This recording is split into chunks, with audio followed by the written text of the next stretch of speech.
श्री कृष्ण गोविंद हरे मुरारी, हे नाथ नारायण वासुदेवा।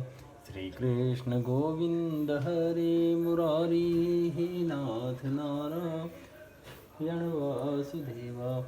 हे नाथ नारायण वासुदेवा, हे नाथ नारायण वासुदेवा। श्रीमद्भागवत पुराण दशम स्कंद उत्तरार्ध अथाष्टसप्ततितमोऽध्यायः। दंतवक्त्र और विदुरथ का उद्धार तथा तीर्थ यात्रा में बलराम जी के हाथ से सूत जी का वध। श्री शुकवाच शिशुपालस्य शाल्वस्य पौंड्रकस्यापि दुर्मतिः परलोकगतानां च कुर्वन् पारोक्ष सौहृदम्। एकः पदातिः संक्रुद्धो गदापाणि प्रकम्पयन् पद्मभ्यामिमां महाराज महासत्वो व्यदृश्यत। श्री सुखदेव जी कहते हैं, परीक्षित, शिशुपाल शाल्व और पौंड्रक के मारे जाने पर उनकी मित्रता का ऋण चुकाने के लिए मूर्ख दंतवक्त्र अकेला ही पैदल युद्ध भूमि में आ धमका। वह क्रोध के मारे आग बबूला हो रहा था। शस्त्र के नाम पर उसके हाथ में एकमात्र गदा थी, परंतु परीक्षित, लोगों ने देखा वह इतना शक्तिशाली है कि उसके पैरों की धमक से पृथ्वी हिल रही है। तम तथा यान्तमालोक्य गदामादाय सत्वरः अवल्लुप्य रथात् कृष्ण सिन्धुवेलेव प्रत्यधात्। गदामुद्धम्य कारुषो मुकुन्दं प्राह दुर्मदः दिष्टया दिष्टया भवानद्य मम दृष्टि पथं गतः। त्वं मातुलेयो न कृष्णमित्रदुं मां जिघांससि अन्त्यस्तां गदया मंद हनिष्ये वज्रकल्पया। तर्ह्यान्यमुपेम्यज्ञ मित्राणां मित्रवत्सल बन्धुरूप मरिं हत्वा व्याधिं देहचरं यथा। एवं रुक्षेस्तु धनवाक्ये कृष्णं तोत्रेरिव द्वीपं गदया ताडय मूर्ध्निं सिंहवद व्यनदच्य सह। गदयाभिहतोऽप्याजो न चचाल यदुद्वः। कृष्णोऽपि तमहन गुर्व्या कौमोदक्या स्तनान्तरे गदा निर्भिन्नहृदय उद्वमन् रुधिरं मुखात् प्रासार्य केशबाहुव्यङ्घ्रीन् धरण्यां न्यपतदव्यसुः। ततः सूक्ष्मतरं ज्योतिः कृष्णमाविशदद्भुतं पश्यतां सर्वभूतानां यथा चैद्यवधे नृप। विदुरस्तु तद्भ्राता भ्रातृशोकपरिप्लुतः आगच्छदसि चर्मभ्यामुञ्च वंशस्तजिघांसया।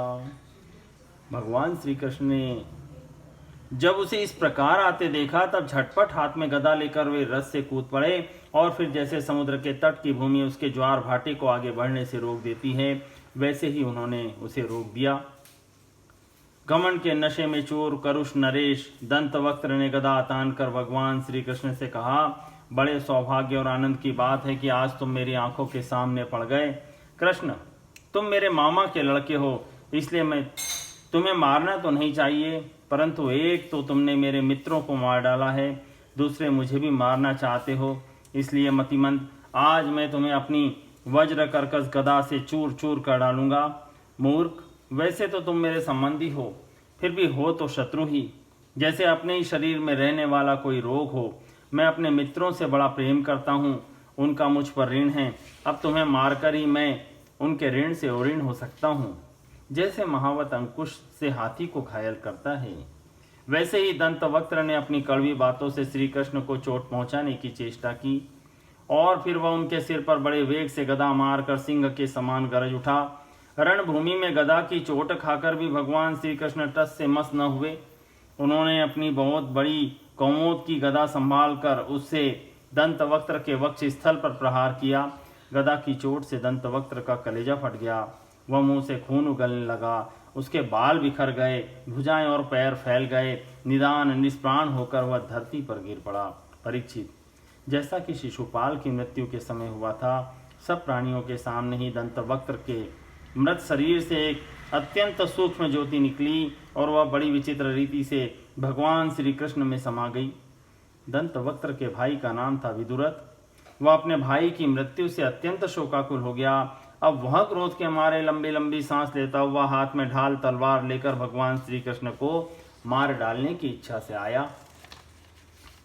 तस्य चाप ततः कृष्णश्चक्रेण छुर्नेमिना शिरोजहार राजेन्द्र स किरीटं स कुण्डलम् एवं सौभं च शाल्वं च दन्तवक्त्रं सहानुजं हत्वा दुर्विषहाननेरीडितः सुरमानवै मुनिभिः सिन्धगन्धर्वैर्विद्याधर्महोरगः अप्सरोभिः पितृगणैर्यक्षैर्किन्नरचारणैः उपगीयमानविजयः कुसुमैरभिवर्षितः वृत्तश्च वृष्णिप्रवरैर्विर्वेशालङ्कृतां पुरीम् एवं योगेश्वरः कृष्णो भगवान् जगदीश्वरः ईयते पशुदृष्टीनां निर्जितो जयतीति सः श्रुत्वा युद्धोधमं रामः कुरूणां सह पाण्डवै तीर्थाभिषेकव्याजेन मध्यस्थः प्रययो किल स्नात्वा प्रभासे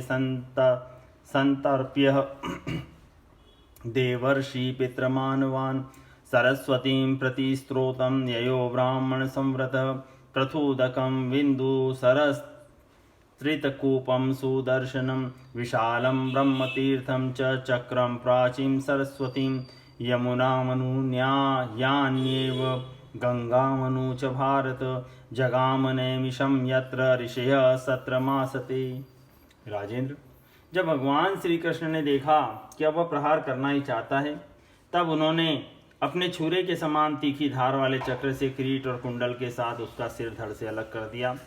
इस प्रकार भगवान श्री कृष्ण ने शाल्व, उसके विमान सौप, दंतवक्त्र और विदुरथ को, जिन्हें मारना दूसरों के लिए अशक्य था, मार कर द्वारकापुरी में प्रवेश किया। उस समय देवता और मनुष्य उनकी स्तुति कर रहे थे। बड़े बड़े ऋषि मुनि, सिद्ध, गंधर्व, विद्याधर और वासुकी आदि महानाग, अप्सराएं, पितर, यक्ष, किन्नर तथा चारण उनके ऊपर पुष्पों की वर्षा करते हुए उनके विजय के गीत गा रहे थे। भगवान के प्रवेश के अवसर पर पूरी खूब सजा दी गई थी और बड़े बड़े वृष्णिवंशी यादव वीर उनके पीछे पीछे चल रहे थे। योगेश्वर एवं जगदीश्वर भगवान श्री कृष्ण इस प्रकार अनेकों खेल खेलते रहते हैं। जो पशुओं के समान अविवेकी हैं, वे उन्हें कभी हारते भी देखते हैं, परंतु वास्तव में वे सदा सर्वदा विजयी ही हैं। एक बार बलराम जी ने सुना कि दुर्योधन आदि कौरव पांडवों के साथ युद्ध करने की तैयारी कर रहे हैं। वे मध्यस्थ थे, उन्हें किसी का पक्ष लेकर लड़ना पसंद नहीं था, इसलिए वे तीर्थों में स्नान करने के बहाने द्वारका से चले गए। वहां से चलकर उन्होंने प्रभास क्षेत्र में स्नान किया। तर्पण तथा ब्राह्मण भोजन के द्वारा देवता, ऋषि, पितर और मनुष्यों को तृप्त किया। इसके बाद वे कुछ ब्राह्मणों के साथ जिधर से सरस्वती नदी आ रही थी उधर ही चल पड़े। वे क्रमशः प्रथुदक, बिंदुसर, त्रितकूप, सुदर्शन तीर्थ, विशाल तीर्थ, ब्रह्म तीर्थ, चक्र तीर्थ और पूर्ववाहिनी सरस्वती आदि तीर्थों में गए। परीक्षित, तदनंतर यमुना तट और गंगा तट के प्रधान प्रधान तीर्थों में होते हुए वे नैमिषारण्य क्षेत्र में गए। उन दिनों नैमिषारण्य क्षेत्र में बड़े बड़े ऋषि सत्संग रूप में महान सत्र कर रहे थे। तमागतमभिप्रेत्य मुनयो दीर्घसत्रिणः अभिनन्द्य यथा न्यायं प्रणम्योत्थाय चार्चयन् सोर्चितः सपरिवारः कृतासनपरिग्रह रोमहर्षणमासीनं महर्षे शिष्यमैक्षत अप्रत्युत्थायिनं सूतमकृत प्रवहणाञ्जलिम् अध्यासीनं च तान् विप्राशु कोपोद्वीक्ष्य माधव कस्माद् सा विमानविप्रान् ध्यास्ते प्रतिलोमज धर्मपालांस्तथैवास्मान् वधमर्हति दुर्मतिः ऋषेर्भगवतो भूत्वा शिष्योधीत्य बहूनि च सेतिहासपुराणानि धर्मशास्त्राणि सर्वशः अदान्तस्य विनीतस्य वृथा पंडितमानिनः न गुणाय भवन्ति स्म नटस्येवाजितात्मनः एतदर्थो हि लोकेऽस्मिन्नवतारो मया कृतः वध्या मे धर्मध्वजिनस्ते हि पातकिनोऽधिकः एतावदुक्त्वा भगवान् निवृत्तो सद्वधादपि भावित्वा तं कुशाग्रेण करस्तेनाहनत प्रभुः। हाहेति वादिनः सर्वे मुनयः खिन्नमानसः ऊचु संकर्षणं देवं धर्मस्ते कृतः प्रभो। दीर्घ काल तक सत्संग सत्र का नियम लेकर बैठे हुए ऋषियों ने बलराम जी को आया देख अपने अपने आसनों से उठकर उनका स्वागत सत्कार किया और यथा योग्य प्रणाम आशीर्वाद करके उनकी पूजा की। वे अपने साथियों के साथ आसन ग्रहण करके बैठ गए और उनकी अर्चा पूरी पूजा हो चुकी। तब उन्होंने देखा भगवान व्यास के शिष्य रोमहर्षण व्यास गद्दी पर बैठे हुए हैं। बलराम जी ने देखा रोमहर्षण जी सूत जाति में उत्पन्न होने पर भी उन श्रेष्ठ ब्राह्मणों से ऊंचे आसन पर बैठे हुए हैं और उनके आने पर न तो उठकर स्वागत करते हैं न हाथ जोड़कर प्रणाम ही। इस पर बलराम जी को क्रोध आ गया। वे कहने लगे कि यह रोमहर्षण प्रति लोम जाति का होने पर भी इन श्रेष्ठ ब्राह्मणों से तथा धर्म के रक्षक हम लोगों से ऊपर बैठा हुआ है, इसलिए यह दुर्बुद्धि मृत्यु दंड का पात्र है। भगवान व्यास देव का शिष्य होकर इसने इतिहास पुराण धर्मशास्त्र आदि बहुत से शास्त्रों का अध्ययन भी किया है, परंतु अभी इसका अपने मन पर संयम नहीं है। यह विनयी नहीं उद्दंड है। इस अजीत आत्मा ने झूठ मूठ अपने को बहुत बड़ा पंडित मान रखा है। जैसे नट की सारी चेष्टाएं विनय मात्र होती है, वैसे ही इसका सारा अध्ययन स्वांग के लिए है। उससे न इसका लाभ है न किसी दूसरे का। जो लोग धर्म का चिन्ह धारण करते हैं परंतु धर्म का पालन नहीं करते, वे अधिक पापी हैं और वे मेरे वध करने के योग्य है। इस जगत में इसलिए मैंने अवतार किया है। भगवान बलराम यद्यपि तीर्थ यात्रा के कारण दुष्टों के वध से भी अलग हो गए थे, फिर भी इतना कहकर उन्होंने अपने हाथ में स्थित कुश की नोक से उन पर प्रहार कर दिया और वे तुरंत मर गए। होनहार ही ऐसी थी। सूत जी के मरते ही सब ऋषि मुनि हाय हाय करने लगे। सबके चित्त खिन्न हो गए। उन्होंने देवादिदेव भगवान बलराम जी से कहा, प्रभो आपने यह बहुत बड़ा अधर्म किया।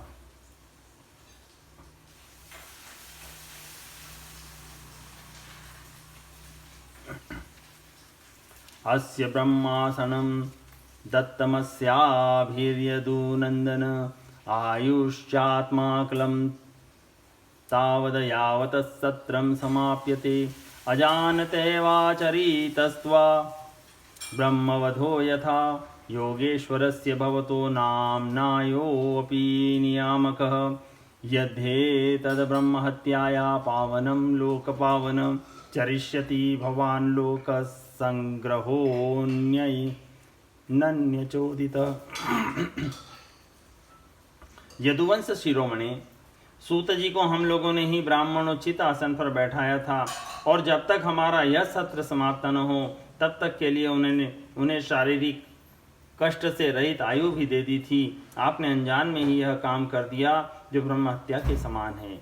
हम लोग ये मानते हैं कि आप योगेश्वर हैं, वेद भी आप पर शासन नहीं कर सकता, फिर भी आपसे यह प्रार्थना है कि आपका अवतार लोगों को पवित्र करने के लिए हुआ है। यदि आप किसी की प्रेरणा के बिना स्वयं अपनी इच्छा से ही ब्रह्म हत्या का प्रायश्चित कर लेंगे तो इससे लोगों को बहुत शिक्षा मिलेगी। श्री भगवान उवाच करिष्ये वद निर्वेशं लोकानुग्रह काम्यया नियम प्रथमे कल्पे यावान सतो विधीयताम दीर्घमायुर्बले आयुर्बते तस्य सत्वमिन्द्रियमेव च आशासितं यत्तद ब्रूत साधये योगमायया। भगवान बलराम ने कहा, मैं लोगों को शिक्षा देने के लिए, लोगों पर अनुग्रह करने के लिए इस ब्रह्म हत्या का प्रायश्चित अवश्य करूंगा। अतः इसके लिए प्रथम श्रेणी का जो प्रायश्चित हो आप लोग उसी का विधान कीजिए। आप लोग इस सूत को लंबी आयु, बल, इंद्रिय शक्ति आदि जो कुछ भी देना चाहते हो मुझे बतला दीजिए, मैं अपने योग बल से सब कुछ संपन्न किए देता हूँ।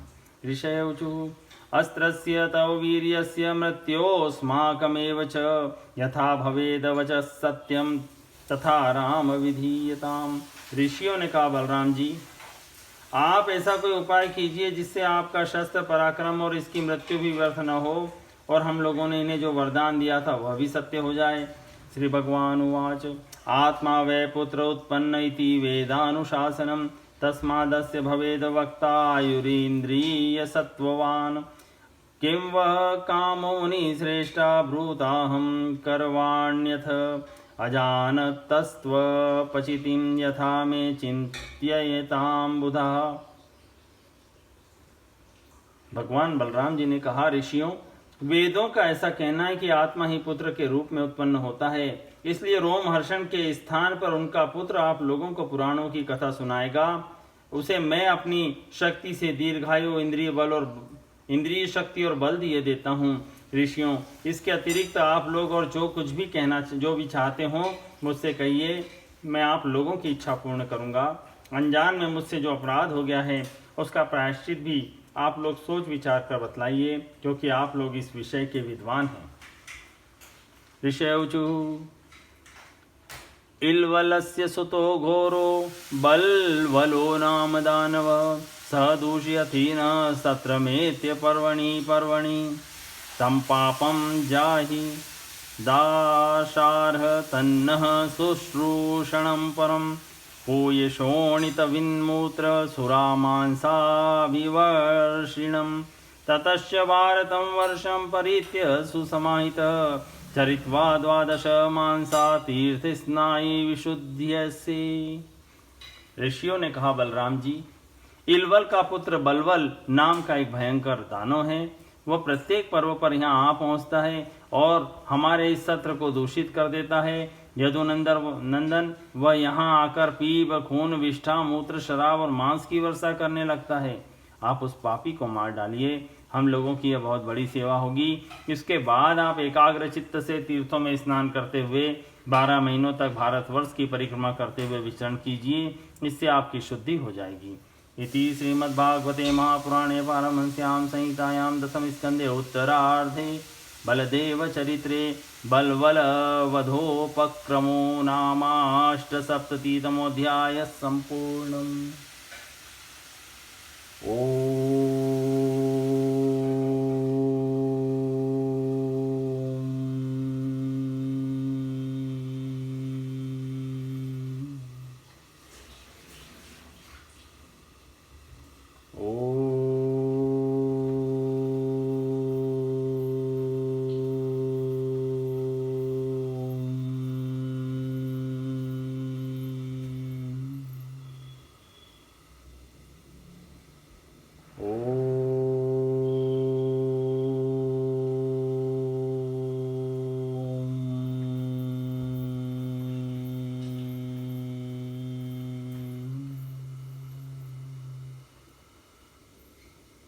श्री कृष्ण गोविंद हरे मुरारी, हे नाथ नारायण वासुदेवा। श्री कृष्ण गोविंद हरे मुरारी, हे नाथ नारायण वासुदेवा। हे नाथ नारायण वासुदेवा, हे नाथ नारायण वासुदेवा।